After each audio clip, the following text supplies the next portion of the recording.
I do have to give a shout out to the podcast, the Couch GM Pod.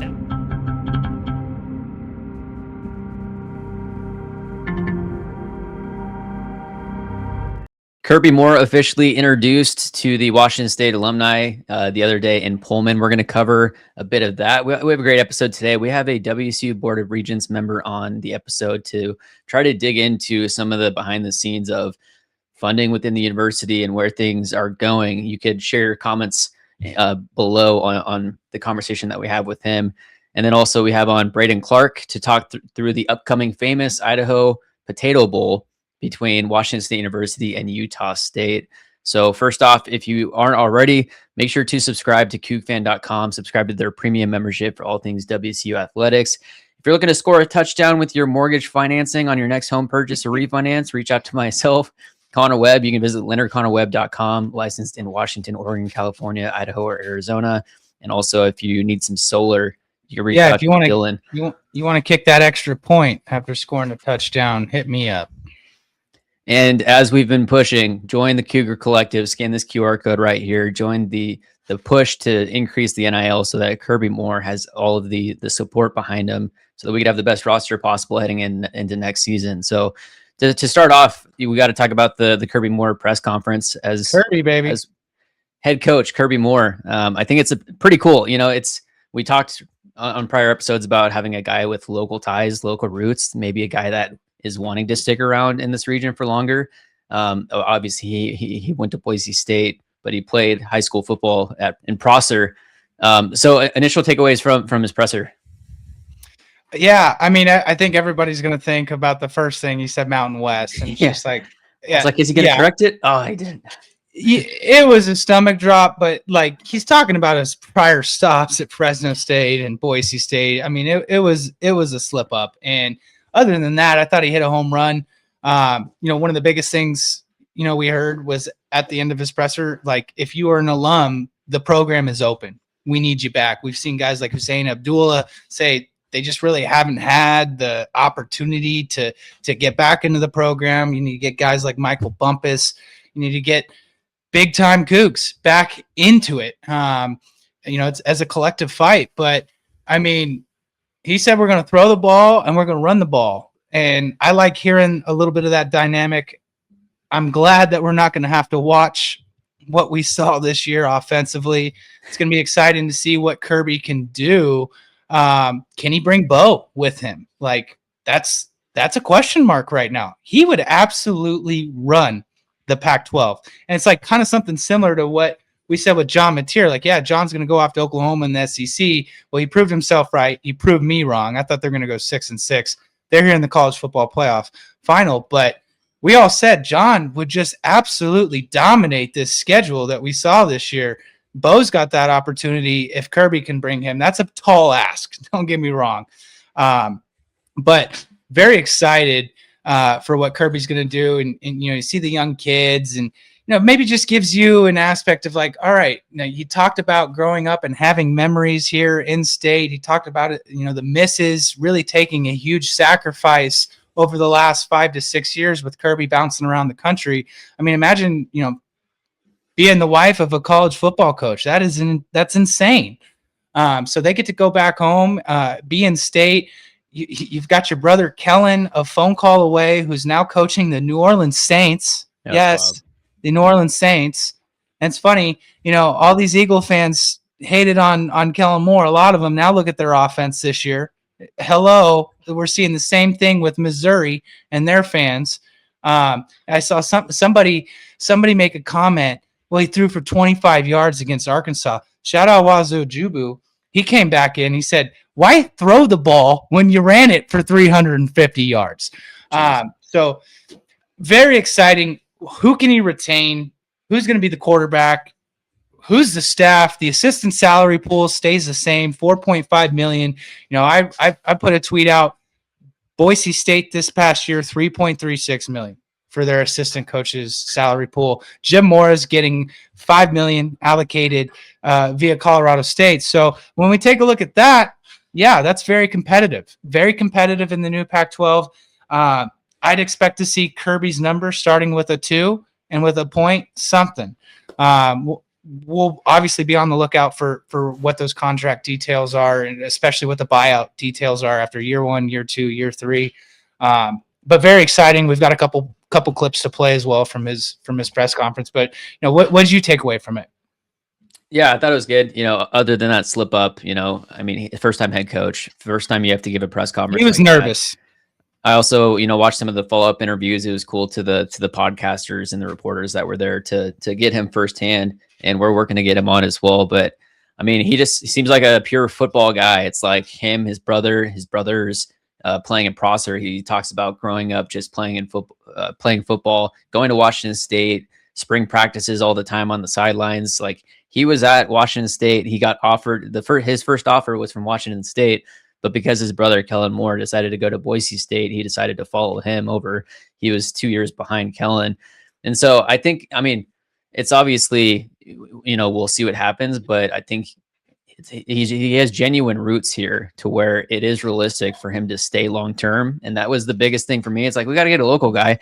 Out of the local guys that were available, obviously there was Johnny Nansen, the defensive coordinator, I believe, at Texas, and then also some other options. But he has a track record of the past 11 years since he graduated from Boise State. He's been in coaching in various roles. Missouri had, I believe, the best rushing attack in the SEC this past year. So very promising. And I'll just play this first press clip from yesterday. It feels great to be home. In Cougar Nation, we will have an attacking brand of football, an exciting brand of football on offense. It's going to be about throwing to score, running to win in the fourth quarter. On defense, we have to confuse, hit, and harass the quarterback consistently. On special teams, our best players have to play. Lastly, to the Cougar alums, the door is open. This is your program. Throwing to blank, I forgot, but running to score, running to win. Throwing to score, running to win. Love that line. I mean, that's what you want. I mean, that's how Jimmy should have done it. But, when we take a look at just the overall, 10,000-foot view, I mean, this is exactly what WSU needed. The contemporary young mind, somebody that's going to be able to get into that transfer portal. While we might not be able to offer the same amount of money to players, selling that player like, look, this is the right fit. This is the right system. And if you want to play and get tape, come to Washington State. And to have Coach Moore, be great. Go to Washington State. Shout out Gruden, But yeah, I mean, from the 10,000-foot view, this is exactly what was needed. It was interesting because Tuesday night, all the shit that's happened to WSU in the last 4 years, God forbid we can just have a day of celebrating our head coach. But the spokesman, Dave Nichols Sr., who, as we remember, Mike Leach and him did not get along. Sanctimonious troll line, one of the more infamous lines. I don't agree with that. I'm just saying that of what Leach said. But if you're a Coug, enjoy the euphoria while you can. I hope Moore is a generational hire, but in modern college athletics landscape, it's fleeting, especially hiring an up-and-coming 35-year-old. Dave, I mean, what the hell are we supposed to do? Were we supposed to bring in Neuheisel? We're supposed to bring in a 70-year-old that's going to stay here for 5 years? Pull that back up. General Kirby Moore, pull it back up. I mean, I was in tears reading this last night. General Kirby Moore out of the mist. Obviously, it's the Andrew Luck crutch, but I enjoy it, and I can hardly read that from here, so I'm going to go to my Twitter. But, sir, I received your dispatch, and I must report it reads less like sober cancel and more like a man firing volleys into his own campfire just to feel the warmth. Oh, my goodness. That absolutely cooked there. Cougs are well acquainted with hard marches and short rations. No sermon is required to remind us that fortunes in modern athletics turn quicker than a cavalry horse on frozen ground. But I'll speak plain. Telling a fan base to enjoy the euphoria while you can in the very hour of a new commander's arrival is unbecoming, unnecessary, and frankly inappropriate. It's not analysis. It's spite dressed up as wisdom. If you've critique to offer, save it for the field reports. Today is for the town to raise a banner, shake hands, and believe. Stand down, sir. Respectfully, yet firmly. General Kirby Moore. Coug fan, I love AI. this wasn't me. This wasn't Jamie. Odd post from a local media member on a day of celebration, almost taunting in tone. Strange. I mean, it does seem taunting. It seemed like a very backhanded compliment. And Dave immediately said, I wasn't saying that, but it's like, come on, man. Like, it was just a bit tone deaf. And I want to say this too. I mean, we're not out here plugging the competition, but I got to shout out Puck for going out there himself. He was the only Seattle media member to make it out there. Had a great 10-minute I wish interview. I could have got there. Yeah, same here. Had a great 10-minute interview with Coach Moore, and you kind of heard the inside of that whole. How did they not end up at Wazoo? Apparently, Gino Simone and Kirby Moore made this pact. Hey, we're going to go to WSU together. Final year of Wolf. Well, go to Boise State. All of a sudden, injuries happen, and now Kellen is probably going to be the starter. I mean, I don't know what brother doesn't follow his older brother that's going to be the starting quarterback when you're a wide receiver. But he's finally home now. Puck made a funny comment. It's like, well, Leach came in the next year. It'd been funny, fun to see what you had been able to put up reception wise, yard wise, and touchdown wise in the old air raid. But I'm excited. We'll see what happens. There's been some movements on the Missouri 247 board. Still trying to figure out, okay, who's following him from Missouri? What's this coaching staff going to look like? We essentially heard that tight ends coach Durham Cato could be a name to watch to follow Kirby Moore to Wazoo in some capacity. Cato coached tight ends at UW from 2020 to 21. Is he the passing game coordinator? Is he the OC? We don't know. So these are all things. We're still trying to figure out in terms of what Kirby Moore is laying in terms of the groundwork. And speaking of brothers, here is Kellen Moore talking about his brother getting the head job at Washington State. Yeah, I'm so fired up for Kirby. So excited for him, Kayla, to be back in Washington, to be at Washington State. It's a program that we kind of grew up rooting for. We're from Eastern Washington. A lot of people from Prosser, Washington, most of that town seems to be all Cougs, and so just really excited for him and for them. And I think it's going to be an awesome opportunity for him. They're going to have a ton of success there. I've obviously, Kirby and I spent a lot of time talking about football, and as we've kind of gone through this journey, and so I think they're fortunate to get him. Kellen, kind of, you could tell maybe a little rubs him a little wrong way that Paul Wolf of all people couldn't give Kellen Moore an offer out of high school. My goodness. So yeah, so I think it's cool that it's a high profile family now in football. Kellen Moore, obviously the head coach with the Saints. We might see some Washington State University players getting drafted by the Saints more often, so that'll be interesting to see how that plays out. But with that, unless you have anything else to add, let's go ahead and get into the interviews. The second interview is going to be with the board of the Regents. We talked through a lot of the financing, the funding, go through some questions, but here is the new renovation to the locker room. $3 million apparently that was just approved recently. So if you haven't seen them yet, there they are. But with that, let's get into the first interview, who's going to be with Braden Clark talking to Utah State. All right, we are back. It is the famous Idaho Potato Bowl week, Utah State and Washington State, a future Pac-12 preview. We're joined by Braden Clark, contributor at Utah State. Braden, take us through this first year with Bronco Mendenhall. Our current president, Elizabeth Cantwell, she made the move to bring in Bronco, which was a big-time move at the time to bring in Coach Mendenhall, and gets you guys to a bowl game year one, and Bryson Barnes has been a relevation under him. Yeah, I mean, going into this year, it's been an interesting process coming from where we were at the beginning of 2024 that season and the chaos that ensued following that. It is a night and day difference with what Broncos brought in to the room, I should say. But it was kind of dialing it back to December of last year when we first heard that Bronco was actually an option, that he was just going to move from New Mexico to Utah State, was really surprising. And then on top of that, the fact that Elizabeth and Diana Sabo, who's now the assistant athletic director, who could possibly be your new athletic director, who knows? She's really stepped up to the plate and did something that we kind of envisioned, us fans, diehard fans, that maybe one day in the future that Utah State would be able to kind of step up to the ball game with a big contract for a head coach. The fact that they got Bronco right at $2 million, and then his coach's salary and his assistant coach's salary as to what it is now, it was kind of a wake up call to all of us. Like, okay, these people who are leading this program are clearly meaning business. It was exciting.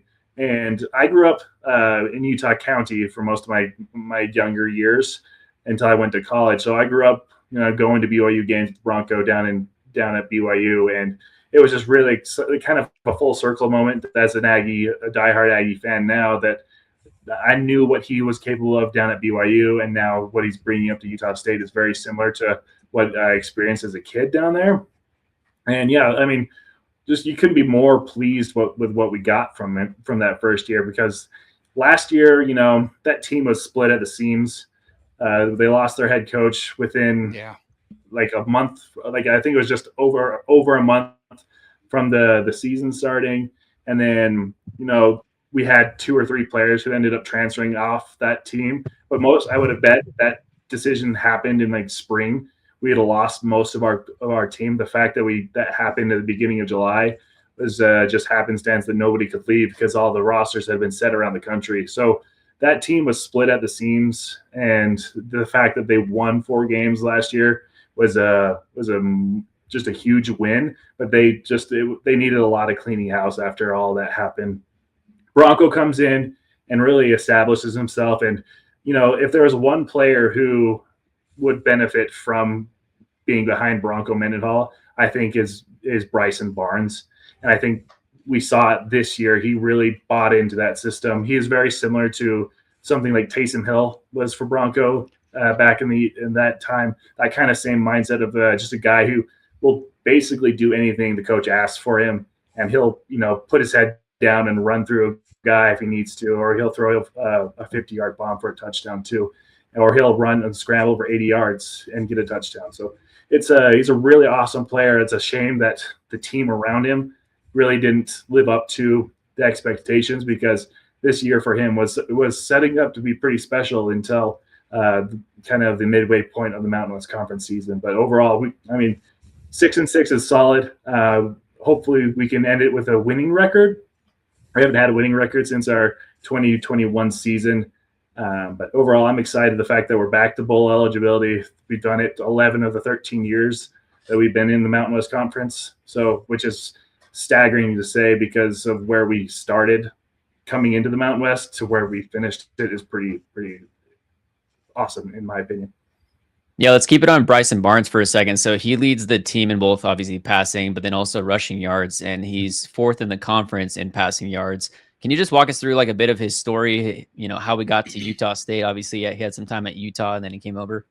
Yeah, a lot of his pedigree is built around the fact that he had that, big, I would say the big win over Caleb Williams at USC. So beating him in the, I can't remember if he played him in the Pac-12 championship game, but he did beat them in Salt Lake City his sophomore year. And that was a really big moment. But, his story is really the fact that he came from Milford, Utah. For those of you that have traveled through like southern Utah, usually pass through Milford when you get to Beaver. It's a town of 1,000 people. Wow. The fact that he walked on to his favorite college team at the University of Utah and bet on himself that he could be the starting quarterback for the biggest school in the state, and he eventually willed himself to that point. Realized going into his junior year that he just wasn't going to be able to start because Cam Rising was coming back, and they just signed Isaac Wilson, who was a 5-star kid coming out of the state of Utah. Realized probably his chances of starting wasn't going to happen, so he transferred to Utah State late in the transfer portal season last year.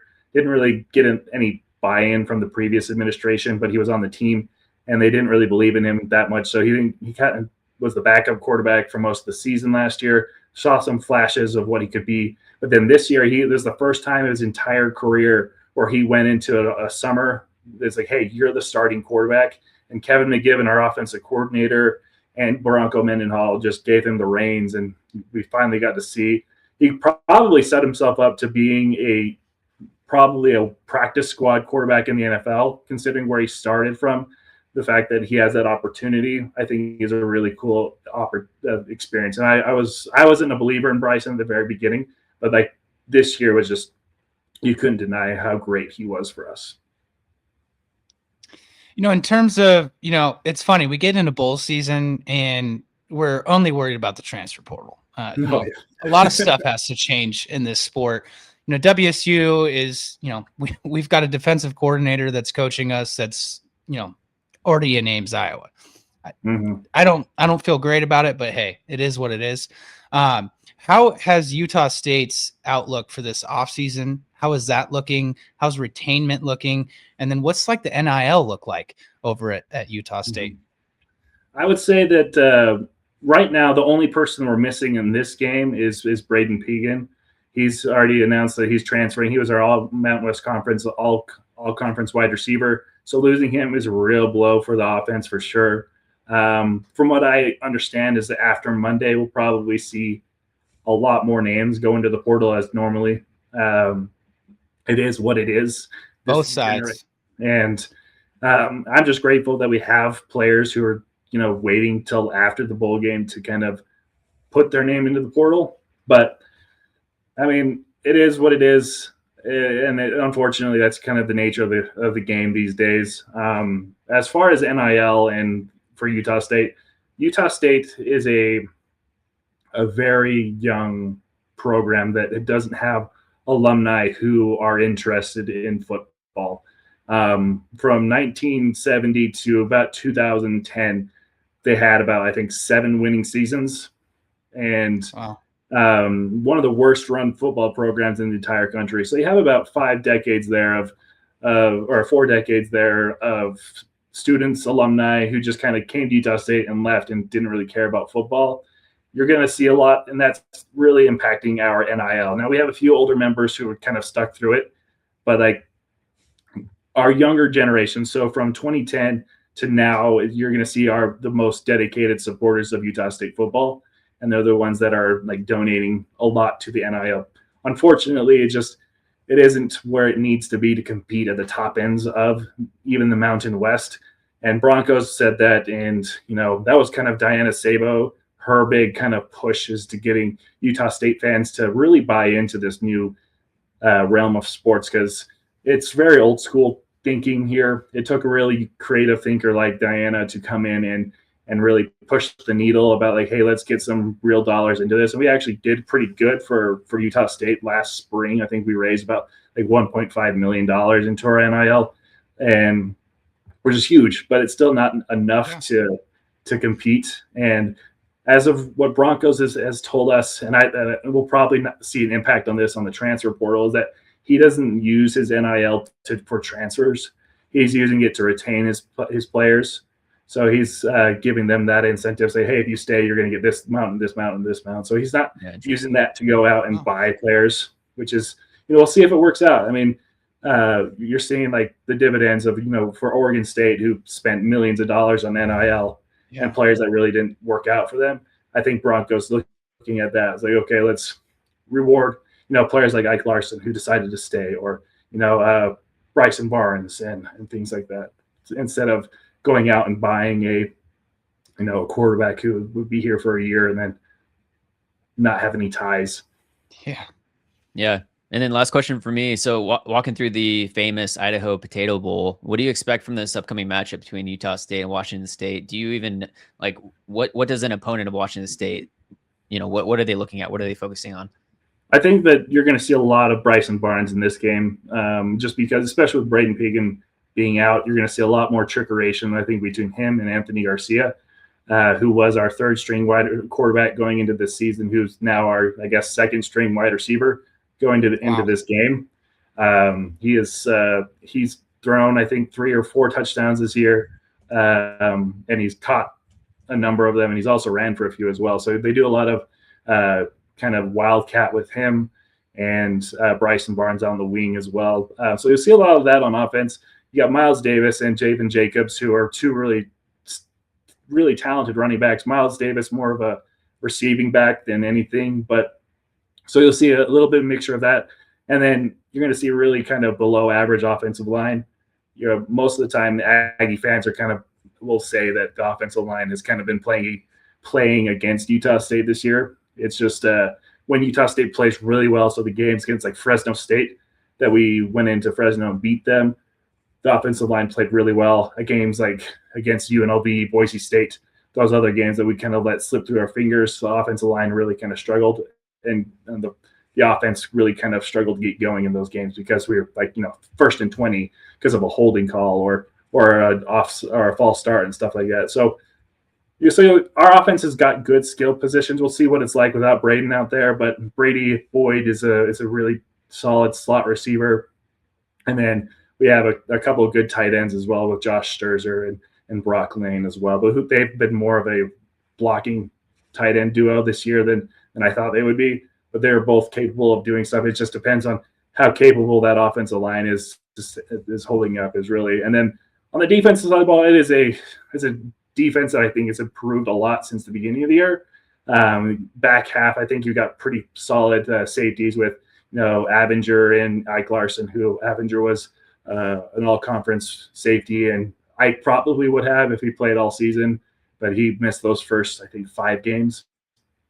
So you got 2 probably NFL safeties back there, and then John Miller is another potential NFL player. He's our linebacker, and then just a bunch of kind of no one else is going to jump off the film in that regard. So the defense did give up a lot of yards. So if I'm not too familiar on the Washington State side of things, but if you guys are an offense that likes to score points, we're probably going to be seeing a lot of points scored.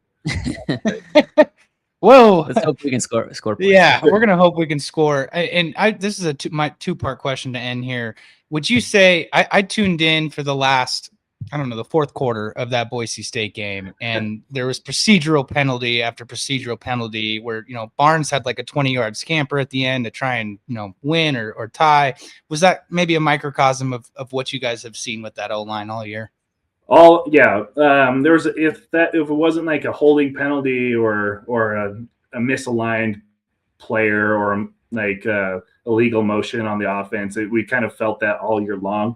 It just felt like Kevin McGiviven's offense was a little bit too complex for certain players on the team that were just causing just many issues year round. It was a real bummer all year long, but that Boise State game was just a kind of the cherry on top.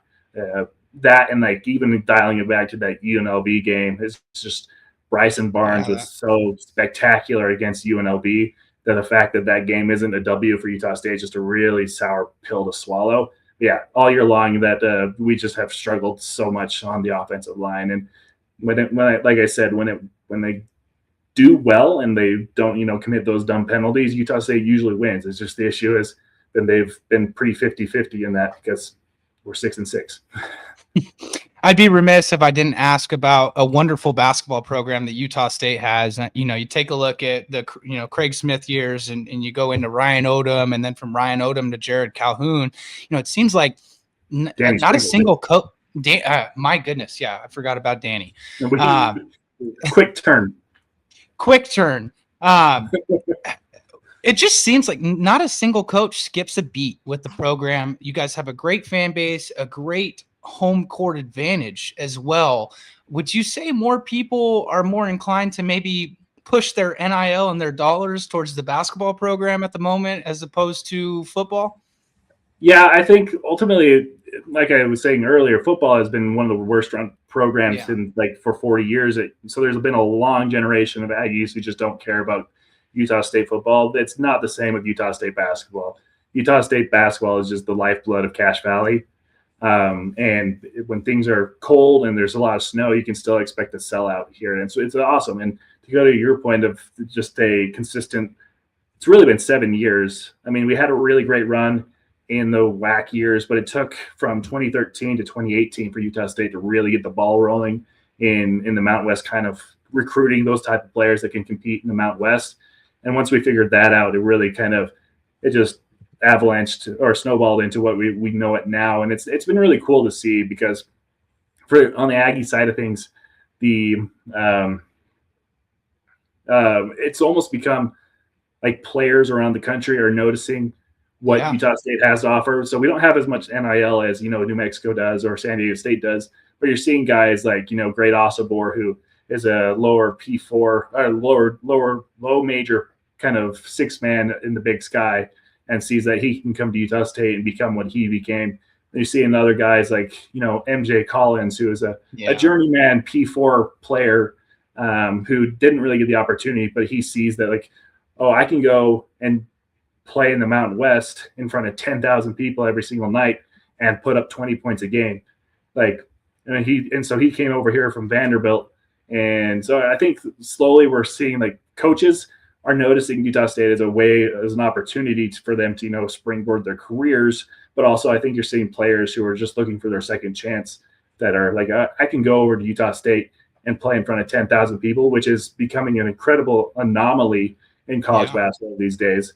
The fact that we have that to offer them is a really cool piece. We can't even get 1,000 people to show up to Pullman, and literally there's student housing not even a rock throw away. But Braden, wanted to thank you so much for jumping on and talking some Utah State with us, folks. If we're in this portion where we're meeting new fan bases, new personalities, give Braden T. Clark a follow for all things Utah State. Appreciate the time, Braden.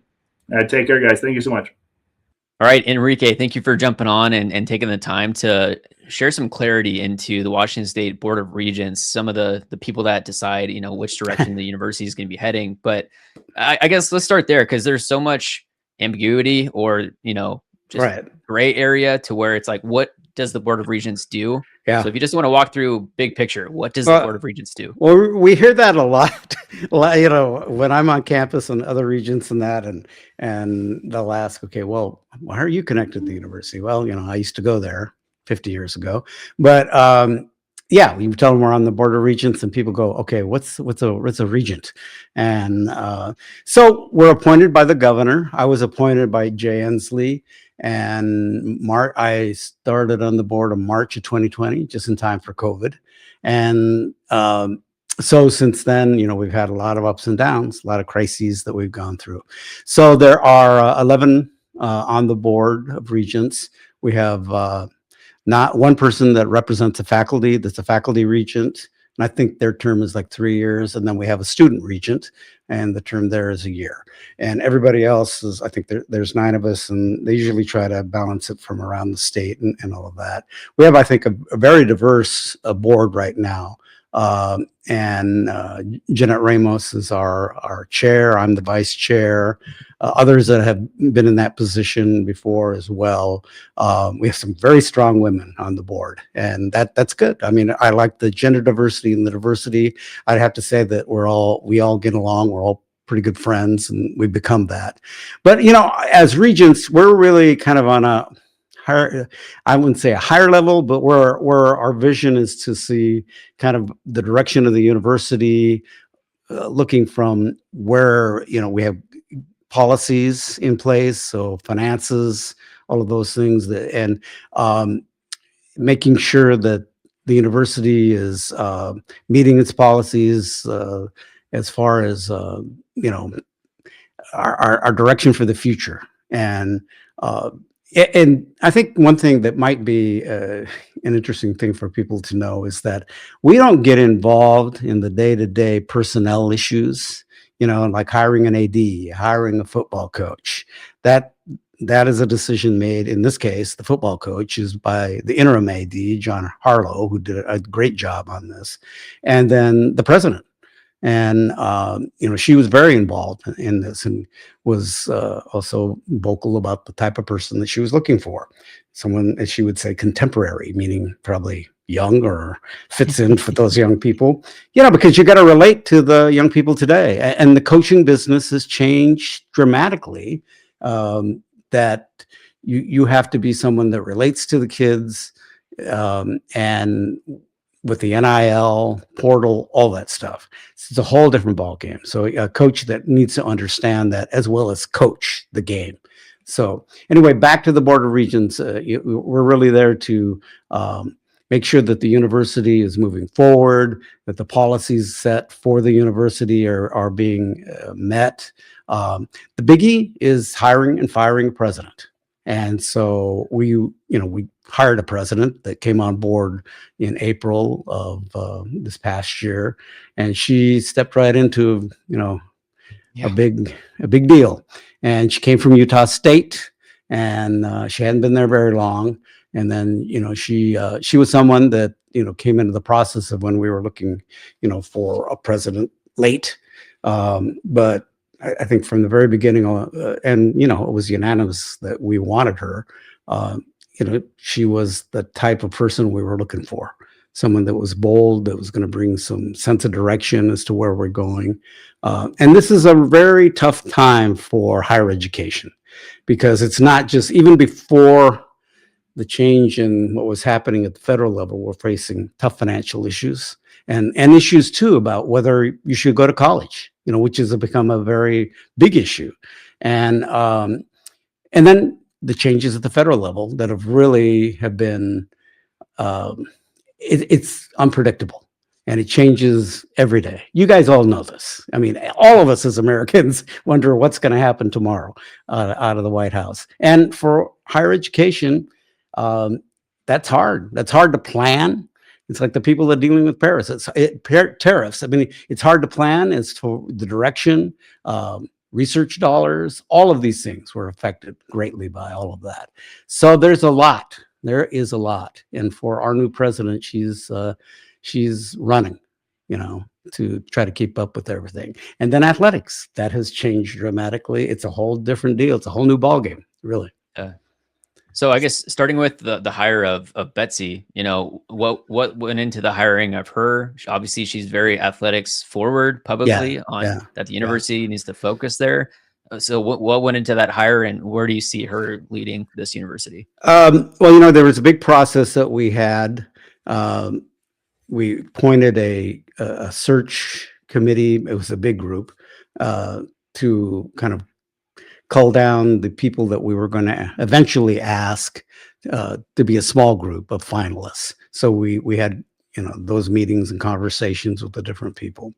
Betsy came in late in the process, and had a conversation with her about why she came in, what she was, why she wanted to be the president, and why she wanted to leave a school where she'd only been for a very short amount of time.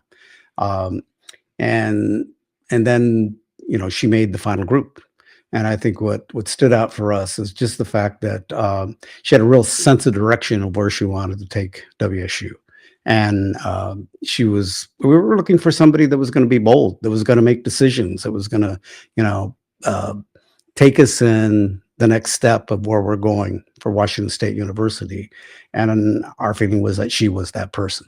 So, as I said, she started in April of this past year, and immediately, you're stepping into with the Pac-12 changing and all of that, as well as the changes at the federal level that we're all dealing, and the state level, because we have tremendous financial issues and limitations on the state level.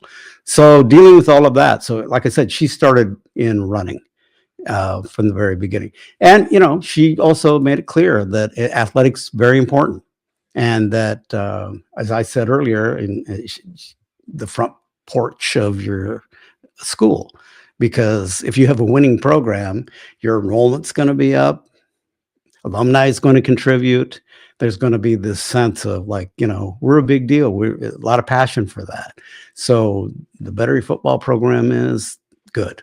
And if you have all of your sports doing well, that's good too. But football is a biggie because it funds everything else. And so, and she made it clear that athletics was very important to enrollment and other things for the university. So, yeah, I think that's what we needed, and that what she continues to do.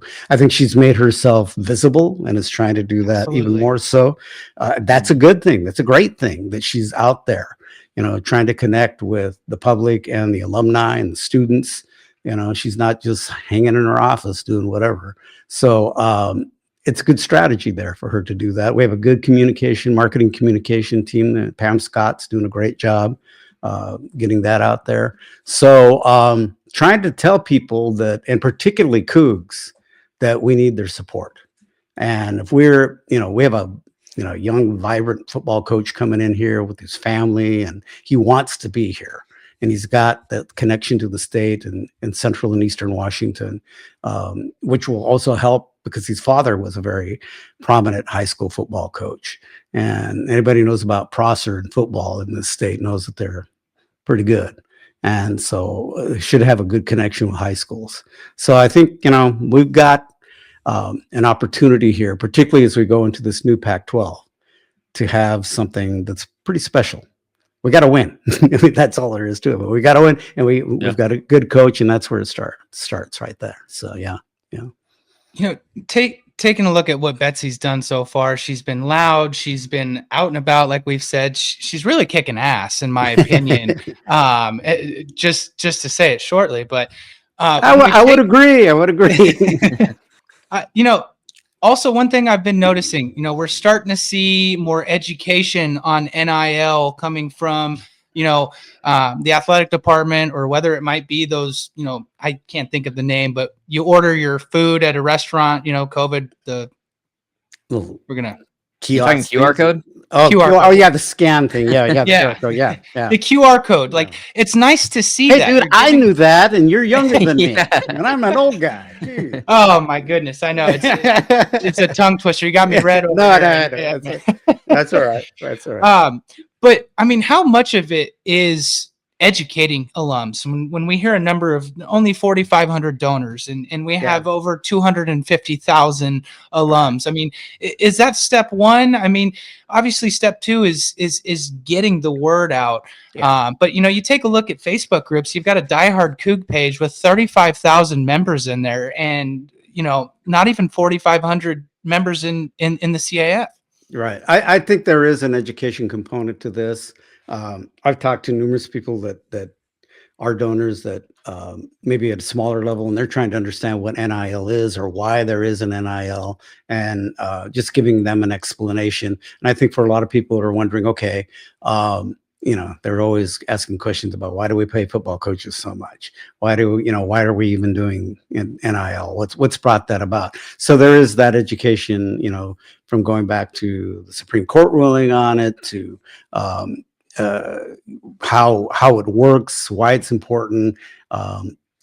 So I mean, if you follow sports and you follow pro sports to some degree, we've become like a little bit of that. And for coaches, they've got to become agents to some degree. And it's changed the way,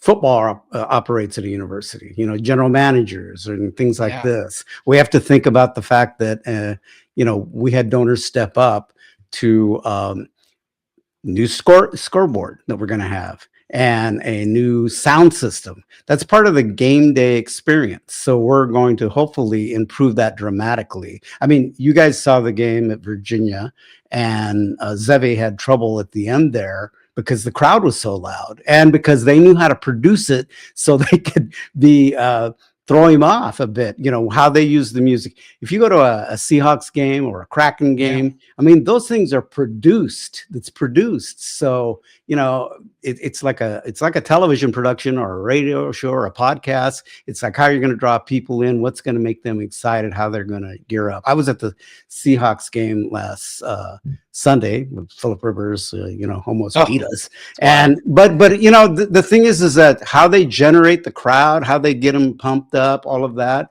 That's what we hope to do with this new scoreboard and sound system, is so that we'll have something that's real dynamic and get the crowd involved in it. That's why we get people there, so they'll watch the game, so we know that they're going to back the team. So all of that has changed dramatically, and those are things that we have to pay attention to. And I think the SEC, the way they produce games and the crowds that they get turned out for those games, and the loudness and how that all works, it's a great example of that. We got to match that. We got to match it. And that other folks in the Pac-12 are going to try to do the same thing. So, but we, look, it was us and Oregon State that fought to keep the Pac-12 alive. And, people need to not forget that, because there was a lot of anxiety over all of that. But we stayed in there. We fought for it. And we won. And if you look at it, we beat the Huskies on that stuff, because we took, they tried to overturn it in court, and, no, it didn't happen. So there's a lot of history there. Even more reason for folks to step up and back it up. But that's why we need all of that. So the whole thing has changed dramatically.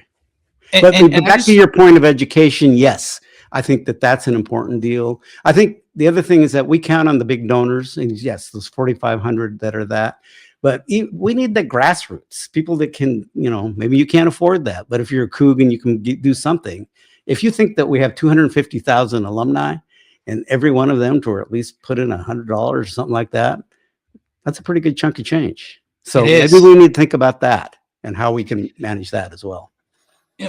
Quick question, just you brought up the whole lawsuit and the war chest, and I see a number of Cougs and even Beavs and folks going, well, where is this 255 million? Where is it? Can you kind of maybe elaborate and provide some clarity on what's going on with that, or where that money currently lies, right? Is it all cash, or is it physical assets also? Well, yeah. I think there was a kind of it was cash plus the accident. One of the things that in winning that lawsuit, we kept the Pac-12 logo, the Pac-12 operation. Yeah. There's a production side that they have to that now, Pac-12 Productions, we're hoping to, not we, WSU, but Teresa Gould and the the commissioner of the Pac-10, they want to monetize that. Maybe they have a way besides the other schools. The fact that in the Bay Area, there's with the baseball teams there and all of that, there's an opportunity to do productions there, to have the TV operations and rights and all of that. So there's an opportunity for that to make money. I can't, it's been a little while since we went through all of this, and I'm not sure that I'm the right guy to tell you everything about how that money broke down.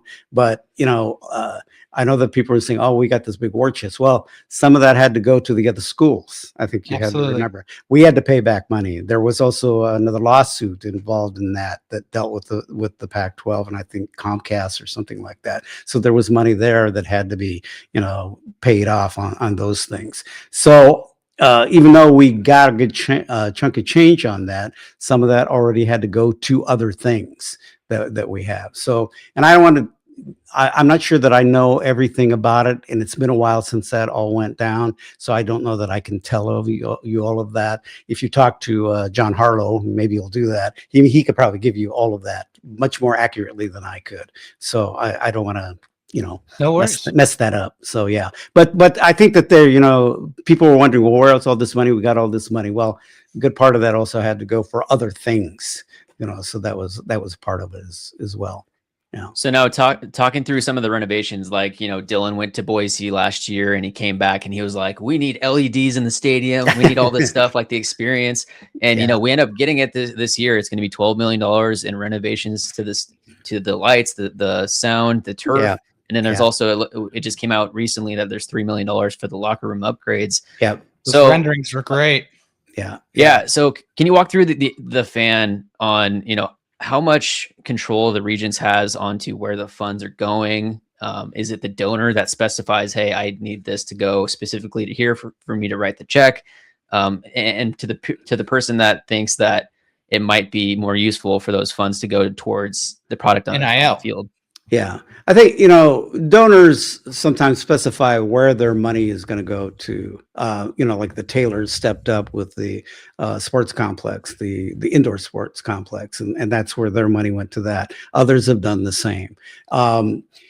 as far as the Regents are concerned, we're presented with the athletic budget, and we hear that, sign off on it, and usually there's a kind of an amount that it's at. Now, the athletic program has faced some limitations and had to make some cuts and all of that. As far as the school and institutional and things like that, we have limitations on all those things, because remember, we're an academic institution, we're a land grant university, so that's part of our mission.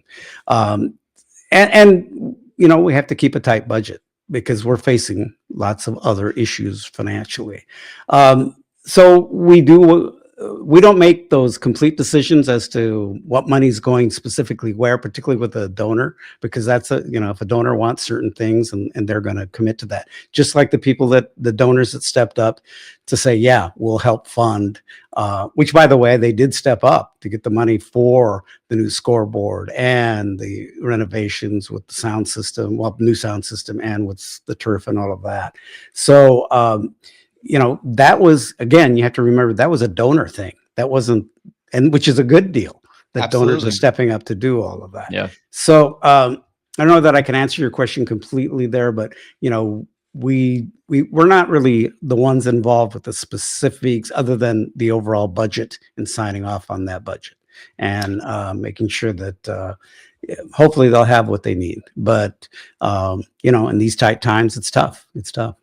I guess, can you clarify real quickly, like, who might have more of that direction of where it's going? Is it the president? Is it that type of level? Is there a finance manager within the university? Well, there's the leadership group with the university and our executive vice president, who, she basically runs the numbers, and she's very good, Leslie Brunelli. But it is the president signing off, on some of that. The Regents eventually on the total budget. We're not getting into the weeds about everything specifically. Usually it's the budget number that we're looking at, but it's really athletics and in this case, John Harlow has been very involved with that because he's a finance guy, but also I think has done a hell of a job in making sure we got this coach. So they're looking at that, how they also can use the money, how they're going to make the money work for what their needs are.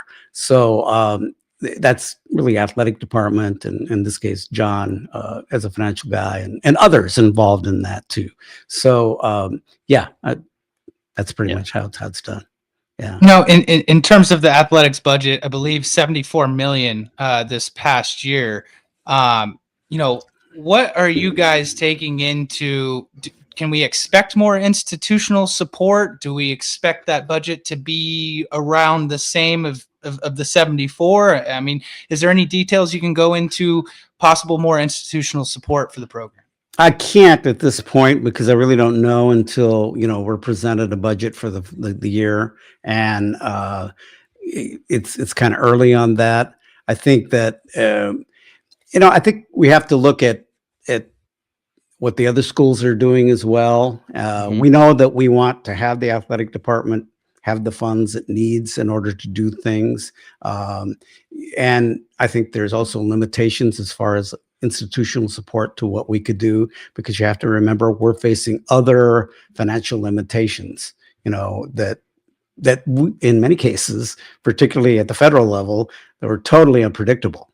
And even at the state level at this point, I mean, and which is probably going to be even tighter at the state level in this next year too. So I think when, we won't really know until we get to that point later in the spring. And one more, Connor, before you ask another, we saw Oregon, the state of Oregon, and their legislature approved $10 million to the football program. How do we, as a university, how does Washington State get something similar from the state of Washington and Olympia? That's a good question. And actually, we, a group of us, of the Board of Regents, met with OSU, the Oregon State Regents, just recently as a meet and greet. Yeah, we drove to Portland, And yeah, we drove to Portland, and as the one of these atmospheric rivers was going on, so as we floated to Portland as we were doing that. Hydro And we actually talked to them and asked them about how they were able to do it, and I think there was a lot of work on their part, to make that happen.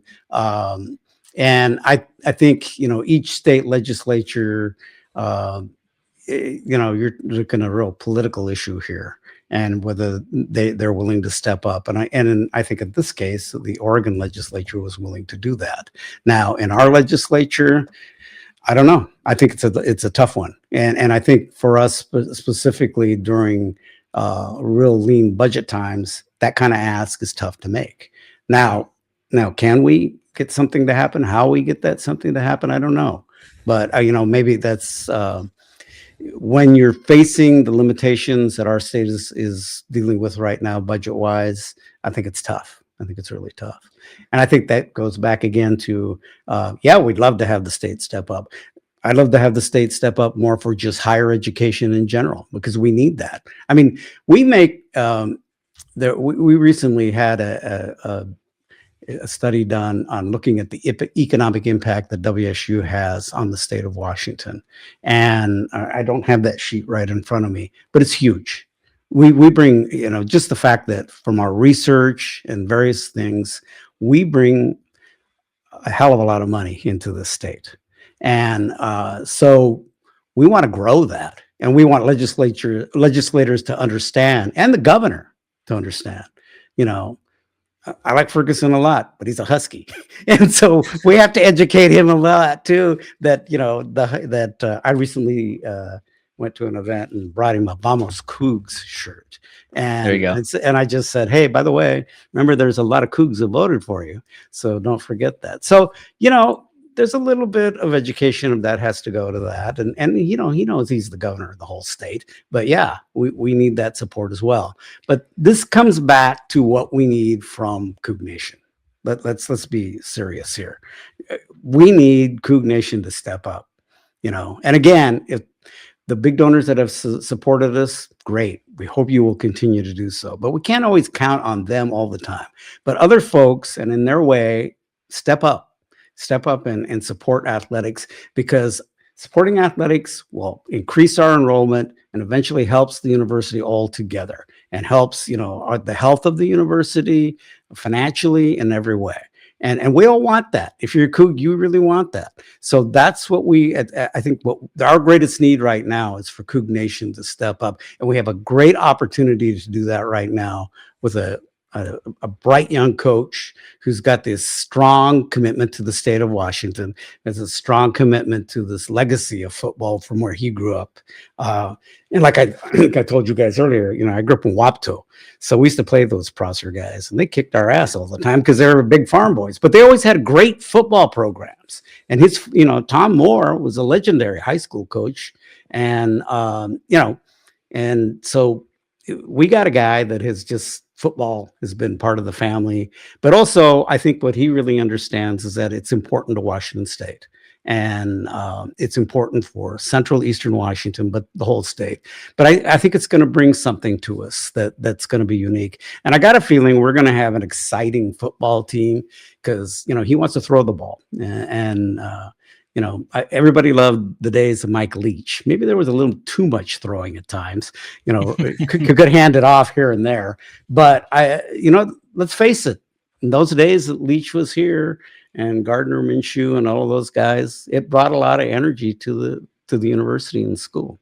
So that's the kind of thing that I think that we really need to just push and get people to get excited about. And I'm excited about it. I'm excited to see what he's going to be able to do. I think we really have a great opportunity. Plus, we're stepping into something new with the new Pac-12, and we need to be the school, and our team needs to be out there leading it. So yeah. And we've been shouting from the mountaintops to join the Cougar Collective, to join the 1890 Club, to help increase NIL. Yeah.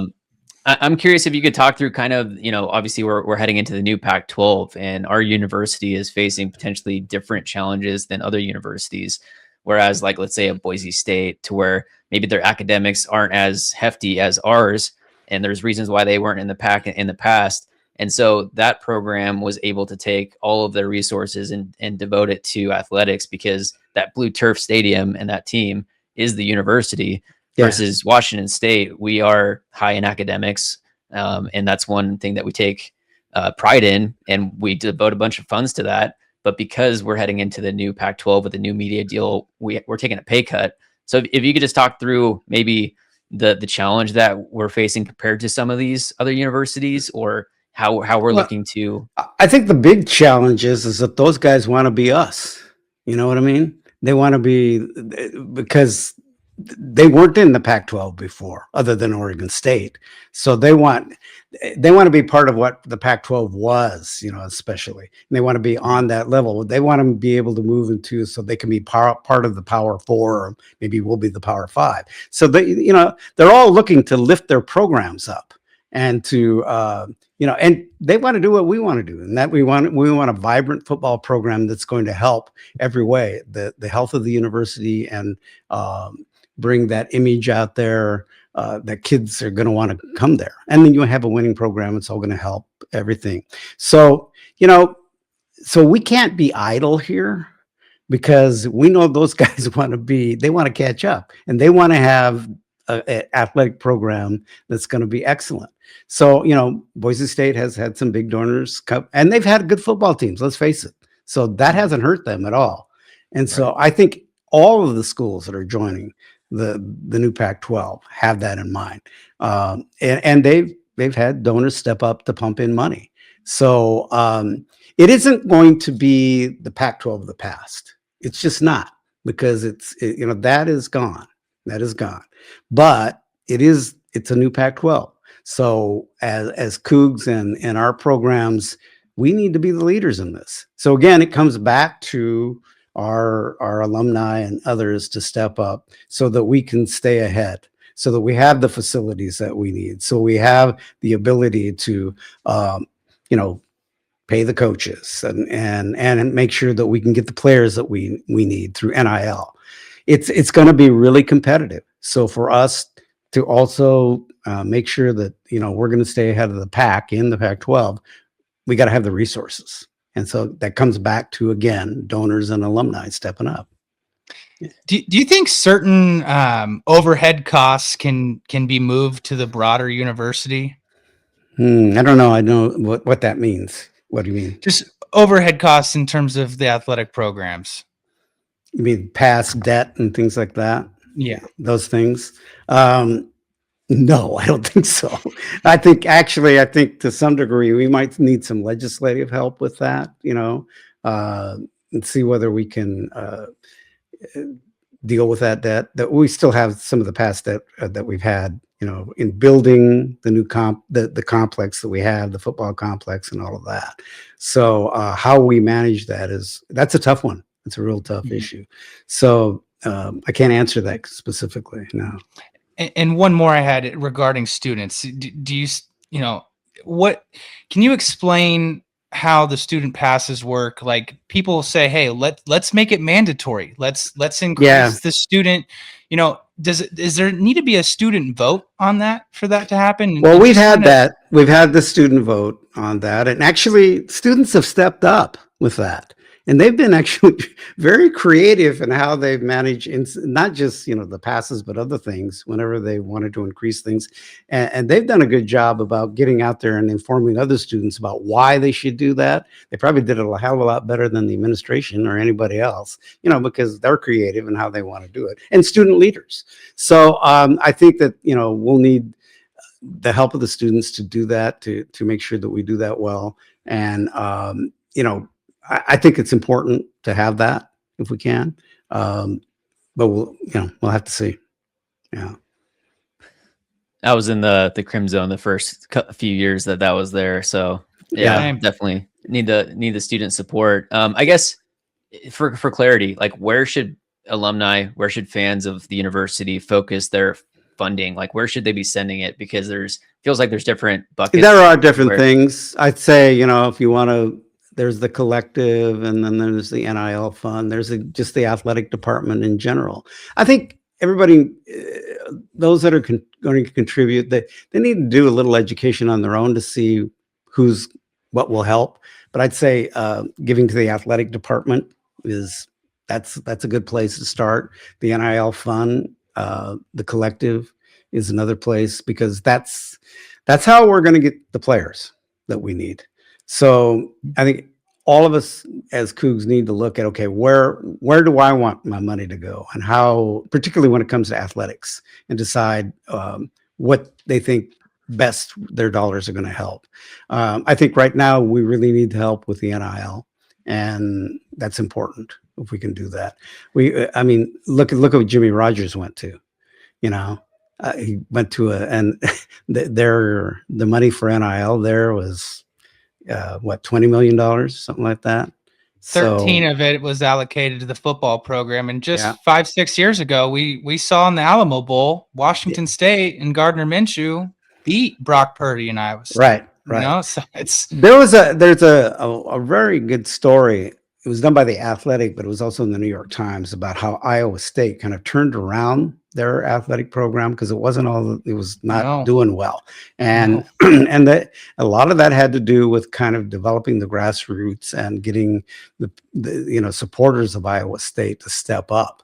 And so I've sent that to various people to look at, just to say, okay, is there something we can look at here and steal some ideas? So we need to be creative, and we need to be energetic to going forward. I think this is a really good time for us to do this right now. And so a good young coach, I think, is going to be successful. And let's take that energy and know that we want to back him and give him the support that he needs, but also that we want to see WSU be successful in the future. And not just, of course, we want the athletic program to be successful. I want the university to be successful, because this is, for me, it's the students that matter the most. And as Regents, that's where we get the most excitement, when we see the students excel. And I'm talking to students at all levels, economic levels. We have a lot of first generation students that come there. The university gives a lot of financial help to get them there. We want them to be a part of our university and the land grant mission, and having access, having an opportunity to be a part of something special here. So this is all kind of together. It's a combination of things, and I think we need to get behind all of those things. So I don't know. To me, it's just an exciting time to have this. And it was really neat. I got Brett Blankenship, who's another fellow Regent. He's a wheat farmer, who, by the way, is a classical pianist and quite intelligent guy. Anyway, so he and I met, got to meet Coach before they brought him out, met his family, his young family, and got to talk to his dad and all of that. And which I think is really neat, very special, to have that. And then just knowing too that he really was coming back home, because he's from the state of Washington. And first offer. Yeah. And and the turnout that we had there, there was good feeling, really good feeling. So yeah, young family, young coach, a lot of opportunity here. And I think he's going to bring a lot of juice to the program. We just need to step up. We as Cougs need to step up to help the program, which again helps the university. And that's what's most important too. We're a land grant universities, which you guys know what that means? Can you explain it? Okay. Yeah. The land grant university was established back in the 1800s, and it was from the Morrill Act. The whole idea of that was to give an opportunity for people in rural areas to be able to go to college, to be able to go to university, not just go to some urban center and things like that. That's how, other WSU, others in rural areas got their start. And the whole idea behind that is very much to give an opportunity to those that might not have an opportunity or have not been, I have kids that I always told them when they're little, okay, you're going to go to college. It was like a no-brainer, because I was a college graduate. My wife, their mother was a college graduate. Maybe in your lives, you had the same thing, Yep. Maybe you already had examples of that. Well, not everybody has that. we have a lot of first generation kids that don't always have that. When I came to WSU, and I'm an old guy, in 1975, I've been out of school for 50 years. There was nobody telling me in my family, well, you're going to go to college, because my parents they were immigrants from Mexico, when we did farm work and farming, we're just trying to make a living. And the thing is that WSU gave me the opportunity to get an education, and I had a 40-some year career as a broadcast journalist. If I hadn't had that opportunity to go there, and again, the land grant mission is to give an opportunity to those who need the opportunity and may not have had that anywhere else. And that's what the whole land grant mission is to, give that access and that opportunity and a sense of belonging. And that's what we're all about. So I see that there's a real, this is an important time for us to really understand that, to get behind it. If athletics, all of these things, so that we can get more opportunity for people coming up that are first generation and whatever, to be able, to give back to the university, to be lawyers, doctors, whatever, I mean, did your parents tell you what you wanted to do, or did they just all say you're going to college no matter what? I mean, did you guys have that? I mean, did you have examples? We had to go to college or get a job, and well, yeah. One or the other. Did you have other siblings that were already in, that's why I went to Washington State University. Okay. My older brother was going to WSU at the time. We were visiting him. I only applied to Washington State. Well, a lot of people from where I came up, and I grew up in the Yakima Valley, and I'm Mexican American, we didn't really have those kinds of role models. So WSU is a place, there's a land grant university that gives that opportunity. And people need to understand all of that, because we have a lot of first generation kids that, need that opportunity. WSU gives that gave me the opportunity to then have a career that I had. But my thing is that I want to see those young people get that opportunity. I want to see the university shine. If our athletic programs are vibrant and successful, that's going to be good for everybody. I mean, we're all going to be happy as hell if we're winners, and we want to be winners. So particularly in the new Pac-12, I think we need to be the leaders here. So again, I am pounding the rock here, but Coug Nation, step up. We really need you. Yeah, and I'll be honest, I transferred up here in 2015, and one of the main reasons was Mike Leach and the football program. I grew up in Southern California. I mean, I'm an example of it. I have to ask one more hard-hitting question as my last one. What's the future of Olympic sports on college campuses? That's a good question. And they're almost entirely funded by the football program, but now we're seeing in this environment, football program needs every piece of their revenue to push them forward. So it's we've seen some cuts already to some programs at WSU, and what do you see, I guess, broader? Well, that's a real hard question to answer, because sorry, a bit of a no, it's that's okay. Ask the question. I mean, if I can't answer it, I'll tell you I can't answer it. If I don't know, I don't know. But the thing is that I think look, we've had in the past really successful track and field programs at WSU, and we had to make some decisions there that were tough to make. And we've had great track programs at WSU. John Chaplin, who headed the program for a long time, he was an Olympic track coach, and from WSU. So I think that's a tough one, because again, it all comes back to finances. But again, as long as if our football program is doing well, then we can have those other sports yet, and hopefully be able to fund them to what they need. It's a tough thing. And I think there's a lot of questions about all of that for the future, particularly like I know that Stanford and Cal, where they have the different Olympic sports, they were looking where they were going to land regarding that. So I think in the future that's going to be a tough question to answer. But and again, I think all athletes are going to need the support of their alumni in different areas to be able to compete the way they want to. Now, hopefully we'll have some Olympic athletes out of our programs. I hope we do. I really hope we do. But, we're in in a very unusual time because of so many different things going on and the financial pressures that we're all facing. I think everybody says, well, okay, why can't we give more institutional support and all of that? It's not like we don't want to. It's just that, but as regents, we also have to realize that, we have to do what's best for the university. And sometimes that's a tough deal. And how we have to for tuition increases and things. I mean, that's a painful thing that, I have to vote for that. But if we don't do that, then we have to make other cuts. So I wish we didn't have to make those things. So again, it comes back to getting enrollment up so we don't have to do that. So, yeah. My last question, and I guess I'll just note, CJ Allen was actually a hurdler at Washington State. He actually ran the hurdles in the Paris Olympics. Oh, so wow. He made it all the way up there. Yeah. And then I'll ask you a question that you probably can't answer.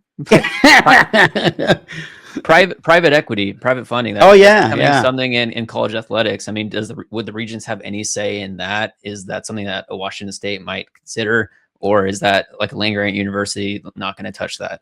I don't know. I think that's a really good question. It's interesting that Utah, went that direction. Yeah. And then, there's private equity. What is it? Also private capital.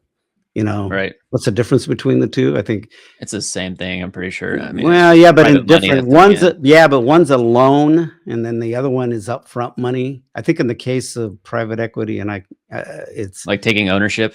Yes, they got partial a stake. Ownership. They have a stake. Okay, so then you have another source coming in. They give you the money, but they want to say, So right. That's going to be an interesting thing to see how that works at Utah. And because, coaches like to run their own thing, so that's going to be an interesting question, and whether we even get to the point where we look at that. I think we're looking at everything because we have to, Absolutely. And we just, we can't be, blind to these things. We've got to be open about it. So we'll see, but I don't know to see how that works. That's going to be interesting to see, because I think that was a private capital is basically it's a loan. They give you money. Yeah, it's a slippery slope. Yes, I want that money back. Yeah, they do. More. Yeah, well, they want. Well, it's like anything. They're investing because they're wanting to make money on it. Yes, yeah, and they expect it back. So they so. I don't know. That's going to be very interesting. That the door is open here on just so much, and sometimes it's overwhelming. Just to try to understand it, but also just to understand where we're going here. I mean, it's been an overwhelming 3 or 4 years here, Mr. Totally. Cerna. It has. I mean, since I came onto the board, I mean, this was in 2020. We had COVID. And we had Rolovich, and then we had the enrollment dip. We had the Pac-12 implosion. If we could just have something that was extremely positive to have a little stability that would be nice. Yeah. But I think we have a good leader in our president, and I'm happy about that. Because she's good, and I'm very taking names. Yes, I like it. Yeah. So she's getting out there and getting the message across, and I just hope our alumni really steps up. Okay, guys, we need you to pump it up here. Okay. Oh yeah. Yeah. All right. Yeah. You got it. Well, yeah. Dylan, do you have any other questions? No, Mr. Cerna. We appreciate the time. Traveling man today, flew back in from Pullman. I know. It's a nice bumpy ride coming back in here, and I was like, oh, boy, I hope I make it. And it's been stormy. Yeah, on the west side. I lost power last night. Right.